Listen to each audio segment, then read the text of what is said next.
Graça e paz perfeita vos seja multiplicada. Estamos na lição de número 7 e o tema da lição é Quando o Espírito sopra em Efésios. Eu tenho certeza que você sairá abençoado depois de ouvir e assistir essa aula, essa escola bíblica dominical que pode ser, na verdade, assistida a qualquer dia da semana.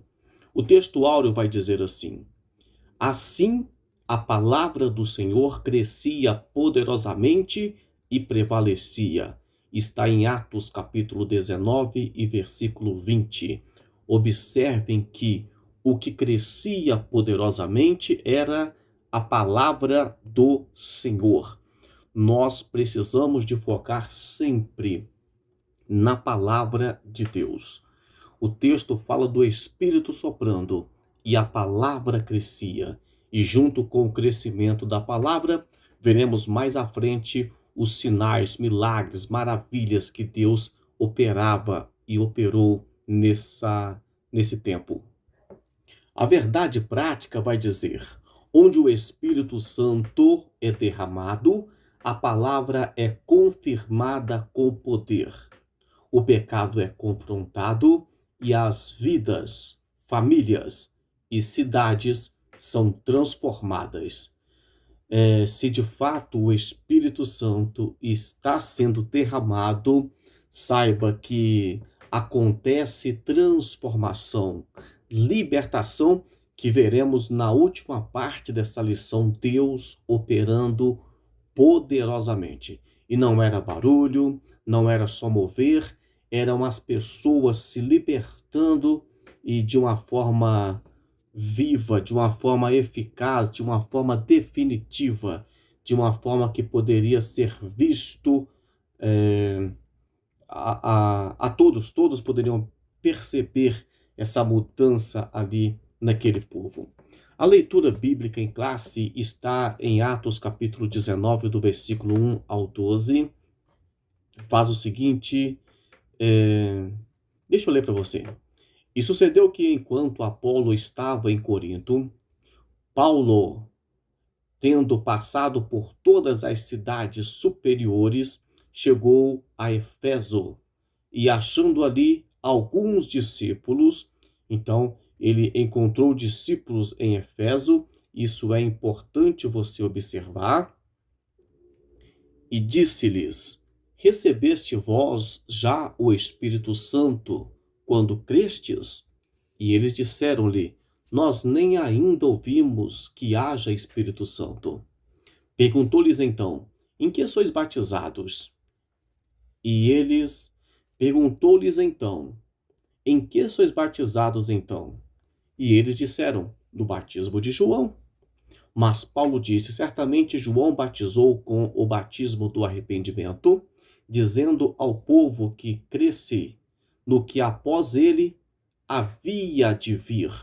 Isto é, em Cristo Jesus. E os que ouviram foram batizados em nome do Senhor Jesus. Preste atenção nessa parte dos que ouviram, tá? E os que ouviram foram batizados. Não batizou a todos, apenas aqueles que deram atenção, que ouviram a palavra de Deus, que entenderam o que Paulo estava dizendo. Impondo-lhes Paulo as mãos, veio sobre eles o Espírito Santo e falavam línguas e profetizavam.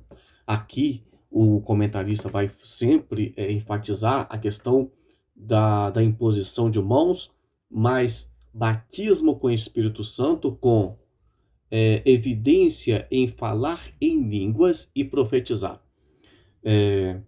No texto bíblico vai mostrar que sempre que alguém era batizado com o Espírito Santo, falava em línguas estranhas.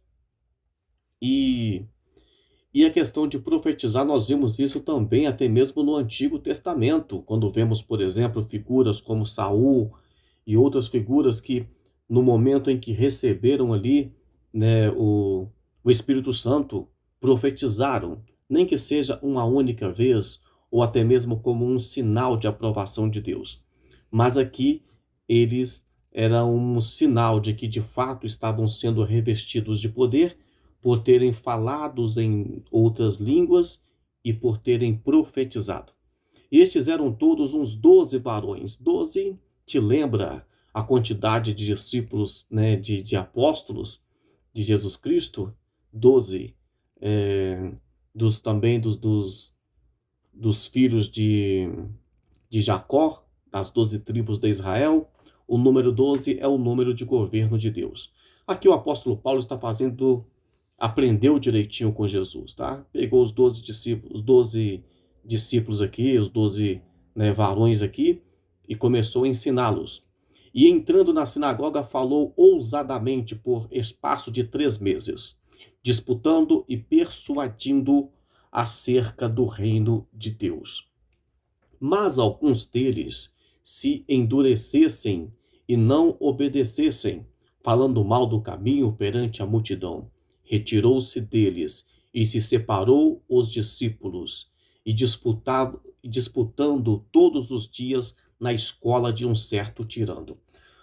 O apóstolo Paulo, depois de 3 meses na sinagoga pregando, ele começou a ter muita resistência, como houve em todos os lugares que ele passou. Nós vimos isso nas aulas passadas. Todos os lugares tiveram resistência, principalmente por judeus. E o que ele fez aqui? Depois de 3 meses, ele sai da sinagoga e abre um centro de treinamento intensivo, vamos dizer assim, em uma escola de um certo tirano. Tirano era o nome da pessoa aqui, tá com tirano com letra maiúscula, era um nome muito comum. Não se trata de alguém mau ou alguma coisa do tipo, mas trata-se de alguma autoridade. Era muito comum na Grécia esse nome, tirano. Então, esse tirano tinha um salão, como hoje as igrejas alugam templos, né? Alugou-se o espaço desse homem e começou a ensinar. Era um lugar neutro, podia participar tanto judeus quanto gentios, e agora o apóstolo Paulo acreditamos que ele alugou essa escola para pregar a palavra. Acredita-se que naquela época também alugava até mesmo por algumas horas do dia, tá? Não precisava nem de alugar o tempo todo, podia ser como fazem hoje com estúdio de música, aluga por um espaço de tempo e faz lá a sua aula, utiliza aquele espaço e depois devolve. E durou isso um espaço de 2 anos, de tal maneira que todos os que habitavam na Ásia ouviram a palavra do Senhor Jesus, tanto judeus quanto grego. Então teve sucesso o ministério do apóstolo Paulo aqui nessa escola de um certo tirano, como diz o texto. E 2 anos, aqui você vê que ele estava de fato insistindo no ensino, no aprendizado daquele povo. E Deus, pelas mãos de Paulo, fazia maravilhas extraordinárias, de sorte que até os lenços e aventais se levavam do seu corpo aos enfermos, e as enfermidades fugiam deles, e os espíritos malignos saíam. Falaremos sobre isso no campo próprio para isso daqui a pouquinho. O objetivo da lição de hoje é explicar a ação do Espírito Santo no ministério de Paulo. No segundo, nós vamos analisar o impacto do Evangelho na transformação da cidade. E terceiro, aplicar o ensino da missão da igreja à realidade contemporânea, à realidade do dia a dia, a nossa realidade, vamos dizer assim. A introdução, nós vemos aqui que é importante frisar que a cidade de Éfeso, onde estamos nesse exato momento aqui, Éfeso, tá? É uma cidade muito importante, uma cidade que se destacava e era estratégica, mas o destaque dela, tanto na importância que ela tinha financeiramente, de destaque, ela também tinha uma grande importância, vamos dizer assim, na questão da idolatria e do ocultismo. Era uma cidade cheia de idolatrias e cheia de ocultismo, coisas ocultas, escondidas. Essa é a verdade. E vamos mostrar também aqui que ela era culto da deusa Artemis e o derramamento do Espírito Santo é capaz de restaurar vidas, de transformar essas cidades inteiras, mesmo uma cidade dominada pelo ocultismo. Vamos ver aqui Deus trazendo o confronto da luz contra as trevas. A palavra-chave de hoje é soprar. O Espírito Santo que sopra nas vidas. O ponto 1, né, o tópico 1, vai dizer assim: o Espírito Santo sobre o ministério de Paulo. Nós vemos aqui que, antes de entrarmos aqui na explicação, é importante lembrar que esse tópico aqui tem geralmente 3 subtópicos, né? Então, no ponto 1, vemos aqui então o tópico o Espírito Santo sobre o ministério do apóstolo Paulo, vai de Atos 19, do 1 ao 10. E no ponto 1, aqui na sua tela, a restauração da verdadeira doutrina. O apóstolo Paulo chega, os irmãos já eram convertidos, eles já obedeciam à palavra de Deus, mas ainda não tinha recebido o Espírito Santo. Aí você pensa, mas João pregava só no deserto para os judeus, mas nós vemos que aqui o ministério, ele tinha também os seus discípulos, alcançou aqui irmãos na igreja de Éfeso, e isso é muito importante, porque o ministério de João não era um ministério que ficava pregando, gritando no deserto, né? Voz do que clama no deserto. O ministério do apóstolo João Batista alcançou outras cidades, e isso é muito importante que se saiba. O apóstolo Paulo chega, percebe que eles já eram convertidos, já eram irmãos, mas faltava ali alguma coisa. E então o apóstolo Paulo anuncia para eles a fé em Jesus Cristo, e o texto vai dizer que os que ouviram, aqueles que deram atenção, nem todos, eles foram batizados. E a evidência aqui, está na sua tela de amarelo aí, era falar em línguas e profecia. Eu já falei isso aqui no texto que nós lemos, da leitura em classe, então vamos pular. O verdadeiro derramamento do Espírito começa com alinhamento à verdade bíblica. Em tempos de confusão espiritual e relativismo religioso, a restauração da sã doutrina continua sendo um fundamento indispensável para o mover genuíno do Espírito Santo. Nós vemos então que o apóstolo Paulo chega trazendo ensinamento. Olha, vocês já são cristãos, faltava-se, né, o entendimento do batismo, da doutrina do batismo, dos dons espirituais, mas ele traz isso. Ele fala, olha, é interessante que vocês completem. O apóstolo João Batista pregou que após ele viria outro. E esse outro eu apresento para vocês, muito parecido com a pregação que ele fez do Deus desconhecido. Lembra? Usou o Deus desconhecido. Agora ele chega em Éfeso e fala, olha, eu estou pregando hoje o evangelho daquele que João disse que viria após ele. Isso é muito bonito. Aqui no ponto 2, o comentarista destaca o ensino perseverante diante da resistência. Isso está no versículo 8 e 9 da leitura em classe. Vai mostrar que durante 3 meses o apóstolo Paulo insistindo no ensino, insistindo na doutrina, mas houve resistência.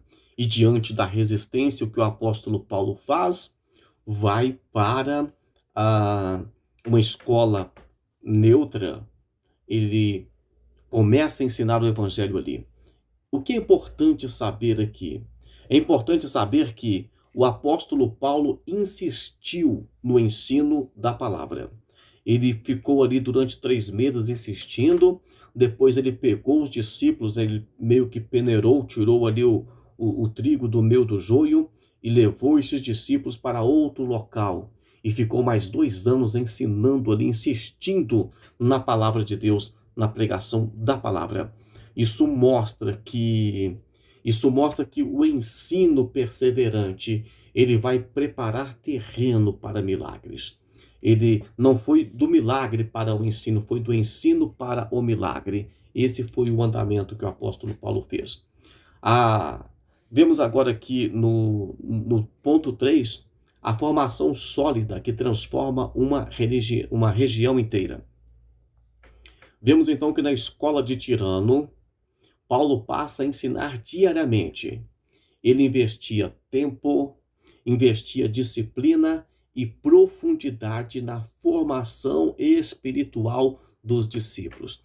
É muito comum você perceber igrejas hoje que elas trabalham com milagres, com manifestação de maravilhas, mas ela foca o tempo todo no milagre. Olha só o que Deus está fazendo, Deus me usou, e aquela conversa o tempo todo, mas você não vê ensino, você não vê preocupação, aprofundamento teológico, bíblico, e isso é importante para que o evangelho, para que os milagres aconteçam, mas que não seja algo passageiro, superficial, para que seja uma confirmação da palavra.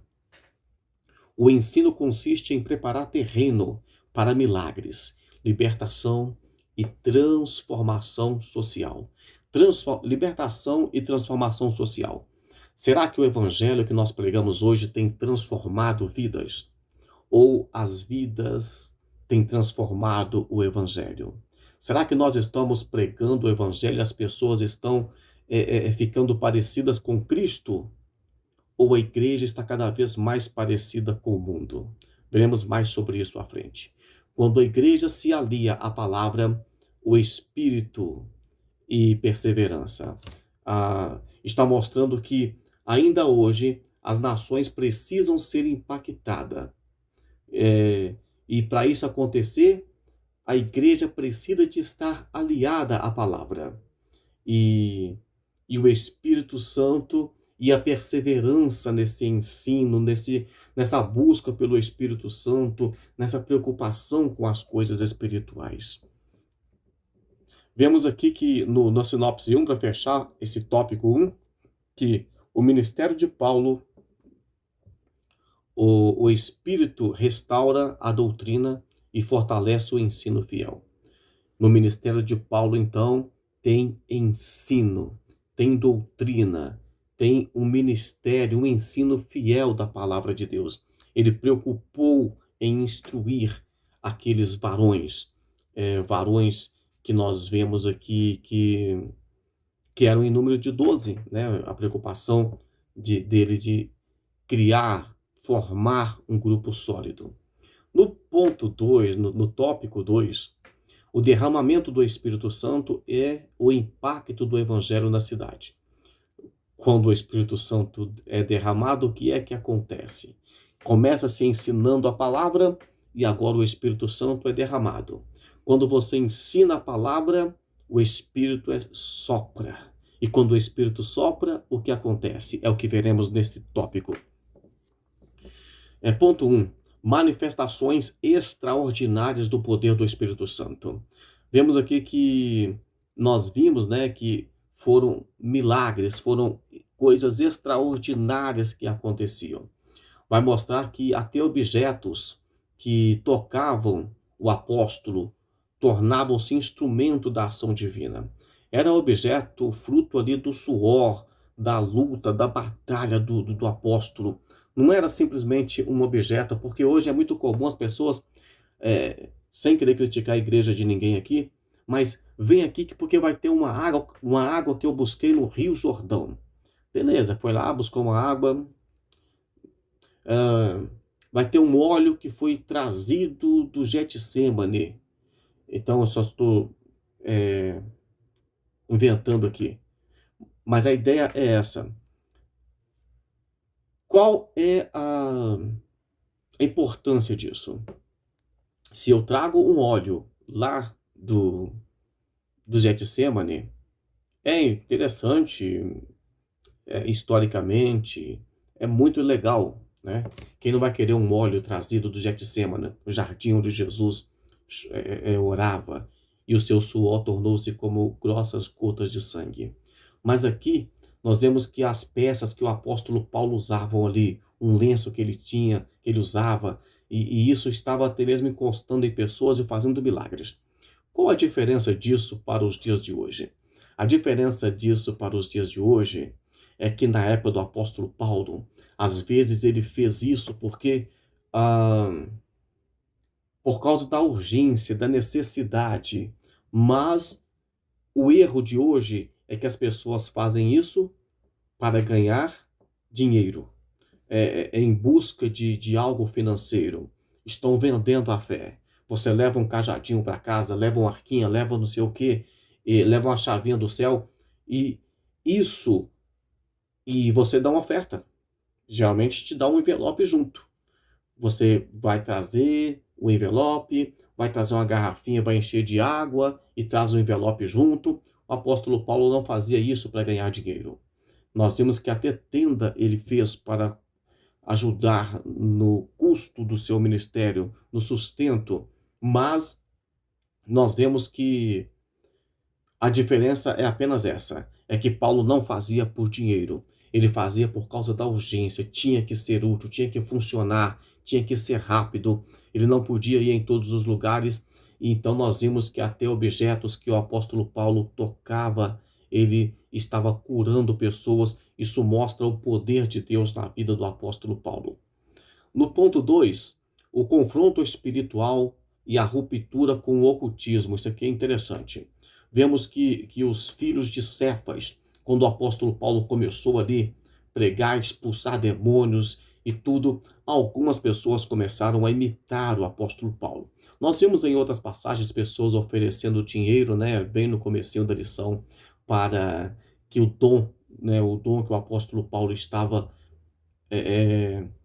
utilizando ali, fosse passado para ele, fosse ensinado para ele. Nós vimos isso, mas nós vemos agora aqui Cefas, né? Tentaram, os filhos de Cefa, tentaram é, realizar os mesmos milagres, mas não tinha a instrução que o apóstolo Paulo tinha e ensinava. Não tinha a intimidade que o apóstolo Paulo tinha. Então não é uma fórmula mágica. Não adianta você ficar aí inventando modas. Isso é perigoso, tá? É mexer no mundo espiritual sem ter de fato uma autoridade espiritual. Isso é muito perigoso.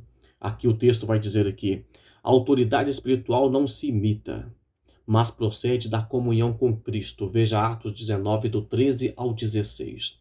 Busque intimidade com Deus. Busque comunhão com Cristo. Busque ser cada vez mais parecido com Cristo. E vai dizer que o impacto do ministério de Paulo foi tão profundo que as pessoas abandonaram práticas ocultistas e queimaram publicamente livros de magia de alto valor. Então nós vimos as pessoas abrindo mão de algo que era muito precioso, né? Um livro antigamente, para ser escrito, ele precisava de ser encomendado, e um livro era muito caro. Às vezes escrevia-se em couro, em os pergaminhos, né? As pessoas estavam queimando isso em praça pública para mostrar que eram convertidos por Jesus Cristo. O Espírito Santo produziu arrependimento visível, transformação concreta. Assim, deixa eu resumir isso aqui. As pessoas hoje vêm para a igreja, mas continuam guardando as suas muambas, coisas que eram do bisavô, que era de não sei o quê. As pessoas vêm para a igreja às vezes e quer trazer as práticas que aprenderam lá no mundo, que aprenderam em outras religiões. Ah, mas funciona. Ah, mas isso aqui pode ser aplicado aqui. Não, porque o tal santo lá, não, onde ele era, funcionava dessa forma. Só que lá é outra coisa. É por isso que você se converteu. É por isso que você aceitou Jesus, para ser uma nova criatura, para ser uma nova vida, para não ser mais dependente de coisas que você fazia do mundo lá fora. E a igreja precisa de ficar atenta com isso. Eles traziam livros, eles traziam objetos de magia de alto valor, para falar de prata, então tinha valor até mesmo financeiro ali, e queimava, abria mão disso para mostrar que estava mudando realmente. Isso mostra que o impacto do evangelho traz mudanças social, espiritual e cultural. Os livros eram queimados. A palavra que cresce transforma uma cidade inteira, tá? No ponto 3 aqui desse tópico. Vemos que o crescimento do evangelho ocorreu tanto em número quanto em profundidade espiritual. A palavra do Senhor crescia, a palavra do Senhor crescia poderosamente e prevalecia. É um crescimento que prevalece. Será que as pessoas estão de fato crescendo espiritualmente e a palavra está fixada no coração delas? Ou elas estão simplesmente movidas por um barulho, por um movimento, por uma onda? Estão indo na igreja e nem sabem por quê. A palavra de Deus precisa de trazer crescimento espiritual. O poder de Deus transforma não apenas indivíduos, mas sistemas inteiros. Nós precisamos de perceber que o Evangelho está mudando as escolas, mudando o governo, mudando a imprensa. O Evangelho precisa de entrar no sistema. Eu não estou dizendo que nós, que nós precisamos de alinhar com o sistema. Estou dizendo que o sistema precisa de ser transformado pelo Evangelho. Isso quando políticos começam realmente a se converter ao Evangelho, juízes, professores, pessoas, né, que influenciam e formam valores, começam a ser movidos pelo Espírito Santo. Porque é que só pessoas que estão envolvidas com o ocultismo ou com coisas de idolatria pode formar opinião. Deixa também que o evangelho chegue em pessoas, apresentadores de rádio, de televisão, entre outras coisas. Isso traz uma mudança no sistema da nação. Eu espero que você não esteja escandalizado com isso, mas o evangelho precisa alcançar essas pessoas. E se ele alcançar essas pessoas, vai ser menos palavrão, vai ser menos palavra errada, vai ser menos zombação do evangelho, vai ser mais um Deus abençoe, entre outras coisas, no lugar de coisas erradas. Sinopse 2. Em Éfeso, o Espírito confirma o Evangelho e transforma a cidade. A cidade foi transformada. Não foi apenas um número de 12 pessoas. Começa-se ensinando 12 pessoas, igual fez Jesus Cristo com os discípulos, né, com os apóstolos. Aqui, o apóstolo ensinando mais 12 discípulos. Então, você quer que a igreja cresça, saudável? Então, instrua os seus membros, os seus cooperadores, os diáconos, os presbíteros, os pastores precisam conhecer a palavra de Deus. Não vou nem ficar batendo aqui porque já sou chato com isso. No tópico 3, a manifestação do poder de Deus entre os gentios. Esse tópico aqui nós temos que voltar para o nosso dia atual, tá? Como isso é para nós. Vemos aqui o impacto do derramamento do Espírito em uma cidade. Vemos que nas Escrituras o gentio designava povos que não pertenciam etnicamente Israel. Então, sempre que é gentio, é povos que não são de Israel. Na verdade, o tema da revista é o Evangelho dos Gentios. Então, está sempre voltada por pregação por pessoas que não eram de Israel. Mas o apóstolo Paulo, sempre, ele pregava na sinagoga para os judeus e depois partia para os demais. Em Éfeso, o derramamento do Espírito Santo alcançou uma cidade majoritariamente gentílica. Nós vemos aqui agora o Evangelho transformando o sistema de uma cidade gentílica, transformando de fato. O Evangelho sai de uma sinagoga restrita, vai para uma escola. Isso aqui mostra que o Evangelho rompeu as 4 paredes de uma sinagoga. O mover do Espírito produziu o ensino fiel da palavra, arrependimento genuíno e abandono visível do pecado, quando as pessoas começaram a queimar livros, trazer os santos e objetos, coisas que eles tinham guardados de idolatria. O resultado foi santidade prática, restauração de lares e profundo impacto social. O evangelho precisa impactar socialmente a nossa nação, o nosso bairro, a nossa cidade. 2. O exemplo histórico do derramamento do Espírito Santo. Aqui o comentarista vai dizer que começou no dia de Pentecostes. Ele vai trazer aqui dados históricos, como no país de Gales. Vai mostrar que em 1904 e 1905, vai mostrar o avivamento que trouxe ali conversões e transformação social, tá? Então não é coisas de 2000 anos atrás. Nós vemos aqui 1904, né, no país de Gales. Ele vai citar também aqui o famoso avivamento da rua Azusa. Então, se no país de Gales foi em 1904 e 5, na rua Azusa foi em 1906 a 1909. Foi um ano depois. O movimento da rua Azusa veio quebrando barreiras sociais. Me parece que até hoje existe muita divisão entre brancos e pretos nos Estados Unidos, mas isso em 1906 era muito maior. Tinha igreja de branco, igreja de quem não era branco, era uma confusão danada, um racismo muito grande. E aí nós vemos pessoas que não era branca, né? É, nós vimos aí filho de escravo, nessa época tinha escravo nos Estados Unidos, trazendo movimento do Espírito Santo, trazendo avivamento, batismo com o Espírito Santo, Deus usando esse homem.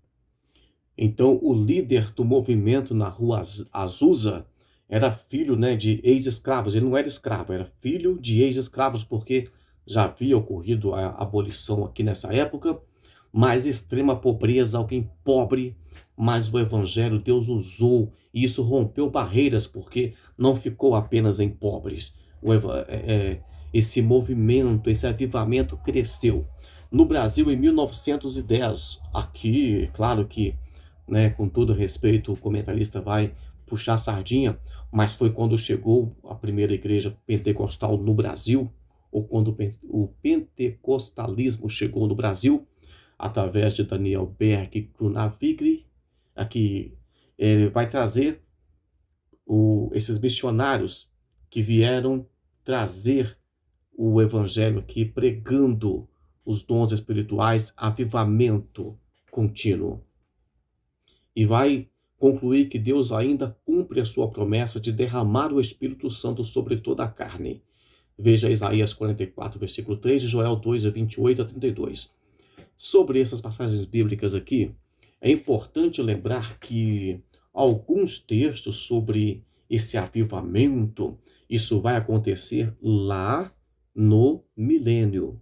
Para quem acredita, prega no milênio, né? Os milenistas, como eu, por exemplo, que prego sobre o milênio. Então, alguns tipos de avivamento não é para os nossos dias, vai ser no futuro, tá? Mas tudo bem, está aqui Isaías 44, 3 e Joel 2, 28. O Joel 2, 28, ele foi inclusive citado, né, no dia de Pentecostes. 3. O derramamento do Espírito Santo. O derramamento do Espírito é a missão da igreja. O comentarista vai trazer derramamento do Espírito, o que é que isso tem a ver com a igreja?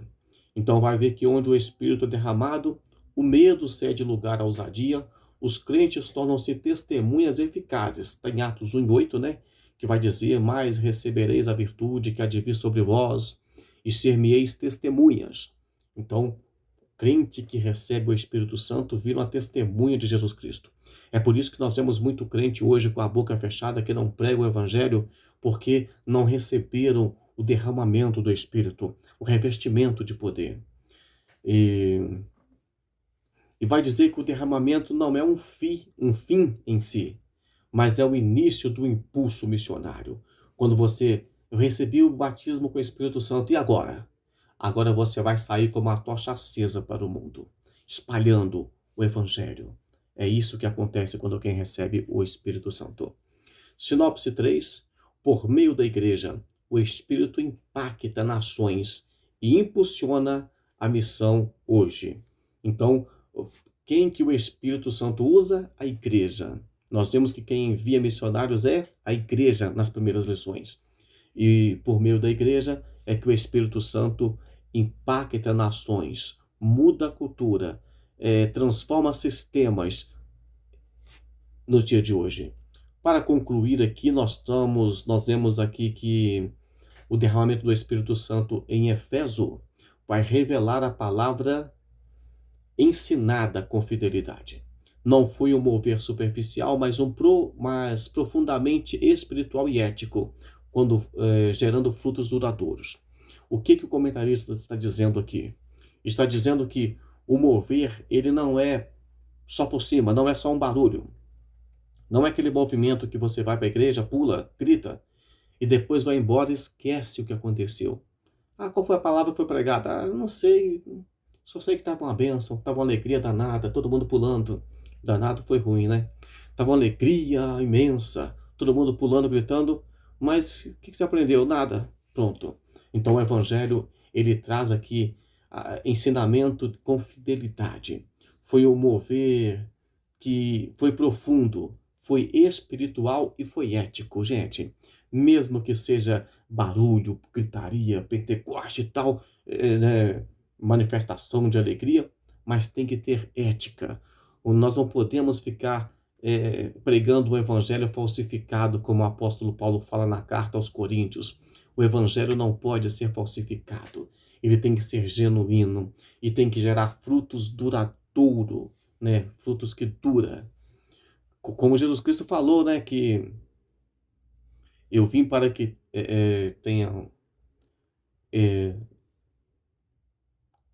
tenha fruto e o vosso fruto permaneça, não é assim que Jesus falou? Fruto que permaneça. Isso é interessante. Agora que nós vamos só entender aqui. Primeiramente, o apóstolo Paulo chegou e começou ensinando o evangelho. As pessoas que creram, que ouviram, que entenderam, que aceitaram, foram batizadas. Ele ficou durante algum tempo ensinando e instruindo. E os milagres começaram a aparecer e acontecer.